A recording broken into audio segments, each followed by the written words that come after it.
Hey guys, VTech here, Blueberry Hill. So here I am working on the game room. We're doing the roof extension all the way out above the second story. I'm setting things up with putting all thread, welding it down to the container, and the bottom plate will be bolted to that. Well, bottom plate, the whole wall, and then we'll do 2x12 joists again.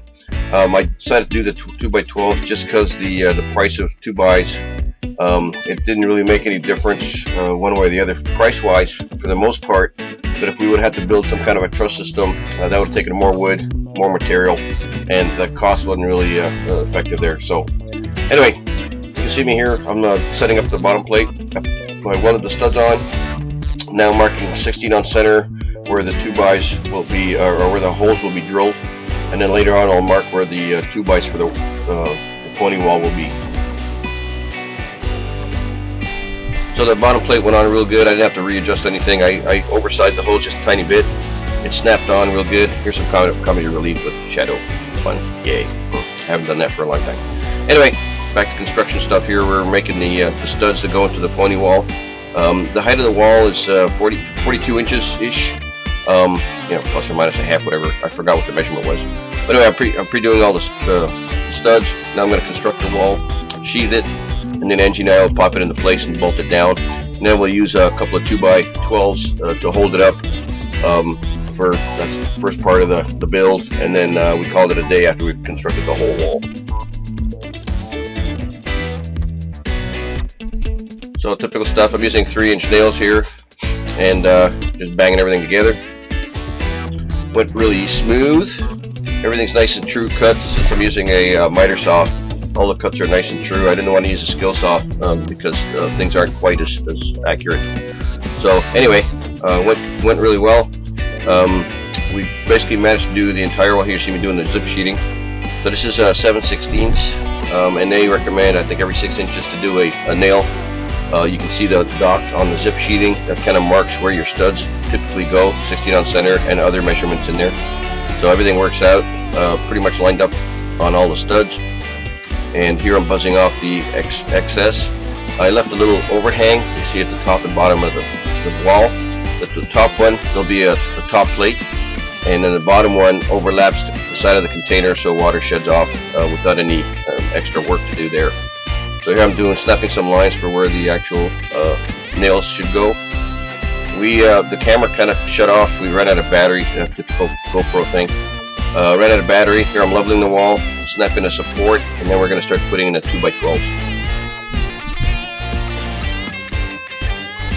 So the roof is a 2x12 pitch, which is a 9.5 degree angle.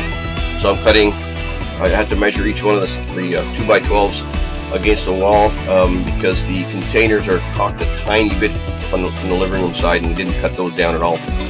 So here we're just cutting each one to fit, and we're cutting it flat to the outside wall, and then we're going to do kickouts, 2-foot overhang for the roof, and you'll see that in a little bit how we manage that. Jake and Pop are going to come over the next day and help me construct the rest of it. Here I'm doing this, then I stop. I do a couple, 3 of these just to hold the wall up, and then I switch over to doing the rest of the wall.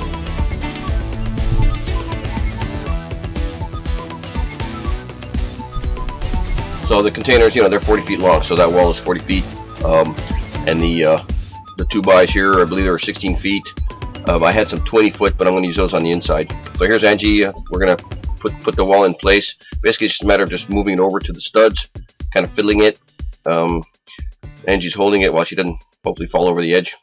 We're only 20 feet off the ground. So here I'm putting a little shim underneath so we can push it a little easier. And then we'll basically muscle it in place, and it just snaps down in a second here. So pretty straightforward. It worked out better than I expected and much easier, so that was cool.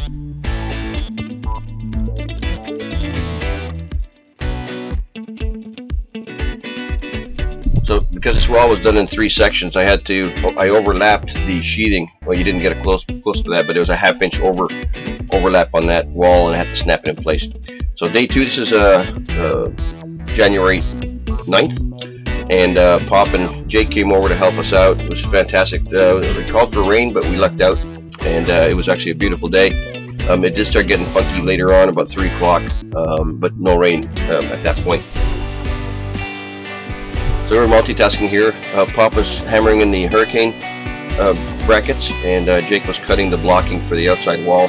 And we were doing them all the same size. We decided to move the joists, put them in place, block it, and then put the hurricane brackets in place. And that worked out extremely well because everything was true. The measurements were all the same.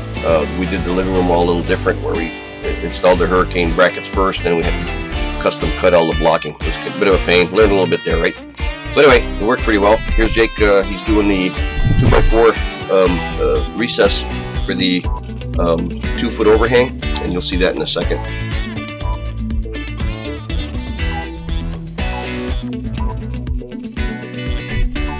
So he did a really good job. He's once you put him on a task, he goes off and does it.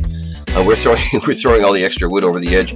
That's kind of the U area where we're going to have our patio and stuff. So nobody's down there at the moment. So anyway, we didn't want to step on the stuff on the roof, right? So we're just chucking stuff over the edge. Ta-da! And we had 30 of these to do. There's 30 joists. I'm going to do the outside ones. They're going to be the ones that need the recesses for the 2x4 extensions for the overhang. Here's kind of a different shot of how we're doing stuff. So you see the blocking over there. You can see the 2x4 extensions already for the kick out, the overhang, and we're actually putting everything together as we go. I will have a little bit of truing up to do on the 2x. We're measuring 24 inches, but they're quarter inch off here and there, so we'll see how that goes. Once I put paneling on it, I'll be able to cut them just to the actual mark, and so it'll be nice and true and get the fascia on there, no problem. Anyway, it was great help from Jake and Pop. It went more smooth than I expected. Everything was nice. These 2x I actually got from McCoy's. The last ones were from Eastside Lumber. These ones ended up being a little more straight, which is interesting, but they weren't as high quality. I think the ones from Eastside were a little less knotty, even though they were number 2s, but it is what it is. Anyway, later in the day we took a break, had lunch, and we're back. And so you can see the clouds rolling in. It almost looks like a different day, and then the temperature started dropping fairly quick. So we finished off that section. You see the outside joist. That one was just to hold the wall in place, and we did have to break that one loose once we had the blocking in place to get it set in the right dimension. So anyway, it worked really well.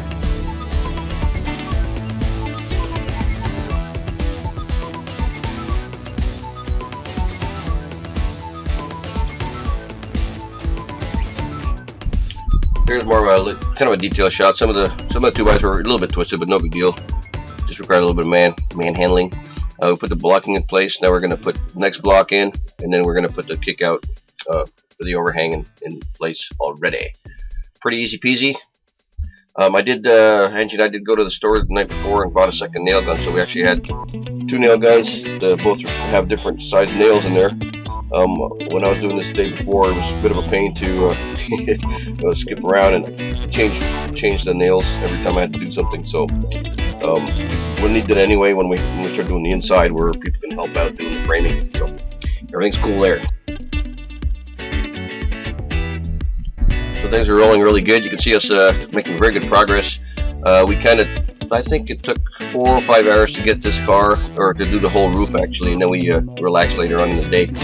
We just kind of hung out by the fire. Again, it got colder, and the following day when I'm making this video, it's actually snowing, so no work on the roof. It was raining and snowing, sleeting, so a bit of a dreary day, and the roof is actually all slushed out, so I'm not getting up there.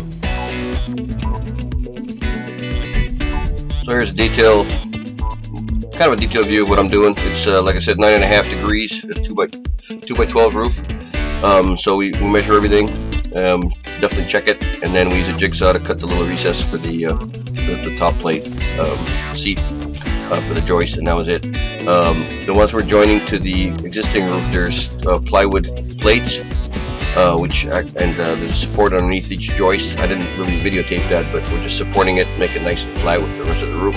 And then we put basically eight nails on a plate that holds the two 2x together. And you can see the plates right near the rear. Anyway, Jake was a big help. He made basically all the 2x kickouts for the overhang. He's marking the 2-foot mark, and then we lined that up with the joist. And things weren't, it's not 100% perfect. So once we start doing the zip sheeting on there, we're going to true it up before we put the outside plate on and for the fascia. So it'll be nice and true.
So as Jake and I were putting in the joist, you see Pop over there on the left. He's putting in all the hurricane hangers, and he basically did every single one of them, except for the few I did the day before. And then later on, he actually puts on the zip tape on the outside of the wall, just for watershed. It won't be a problem, of course, with the overhang, but we're gonna zip it all up anyway.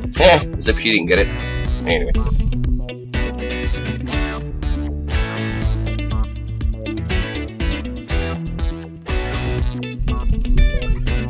So here we are, we're almost finishing up. We've got 2 more joists to do. You see Pop over there finishing up the hangers. Jake and I are doing the last few blocks. We're just going to cut them right there because we had space, but that joist right in front of us is going to get pulled up, moved over probably about an inch and a half, I think. I didn't quite square it up the night before, I just used it to hold the wall up. So we'll break it loose, pop the blocking in, and off we go. This turned out, the way we did the blocking made things really easy. It was much better than the living room roof. We could have done it a little more speedy. We would have done the same way. But in any case, it all got done. Live and learn. We're not pros, but we're doing pretty good. Jake's fantastic at doing the work. Pop's great help as well, and we're all learning stuff and getting it done.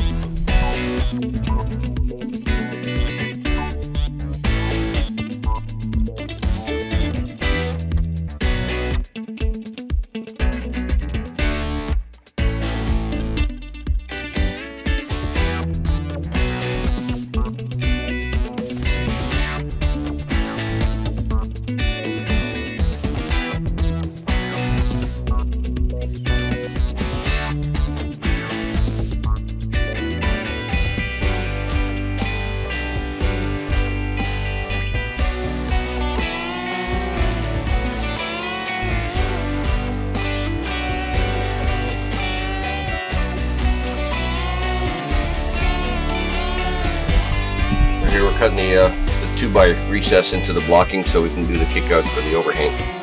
and things are getting a little tight over here. See all those wires and stuff. We have a couple of saws, 2 air lines, and it started bundling up on us under our feet right there. So we're gonna quit 2 more joists, move that left one over, and we're done for the day.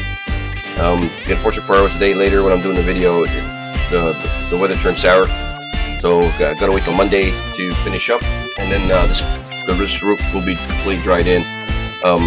Regardless, right now, even with the weather, there is just a little bit of water. I think we cut one of the zip tapes on the existing living room roof. The hole in there dripped in, but the rest of the house seems to be nice and dry already.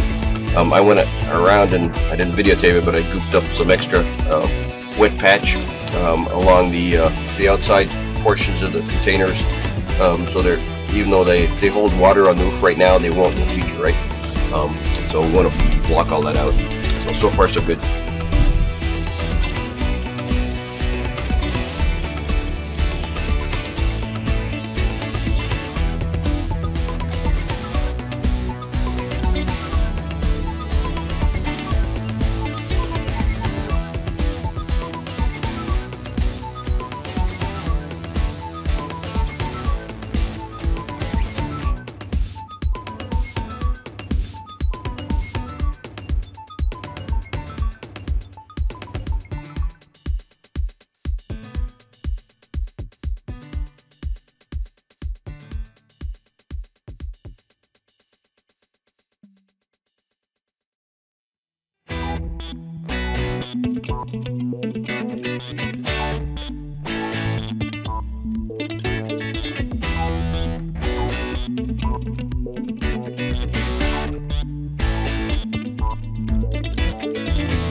So yay, last joist for the day.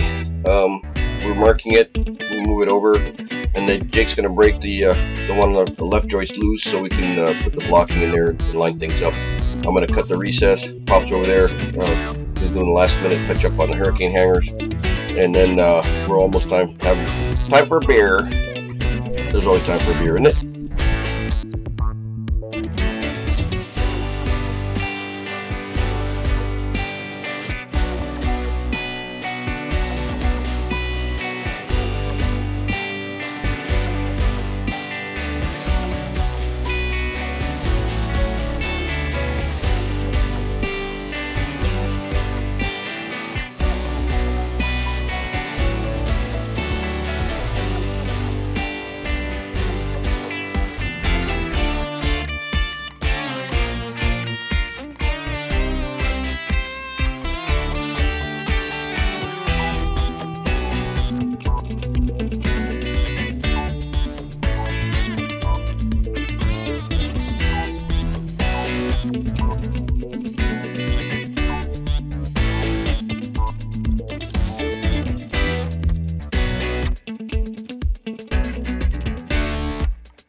Ta-da! We have finished for the day, except for Pop still doing 1 or 2 nails in the hanger.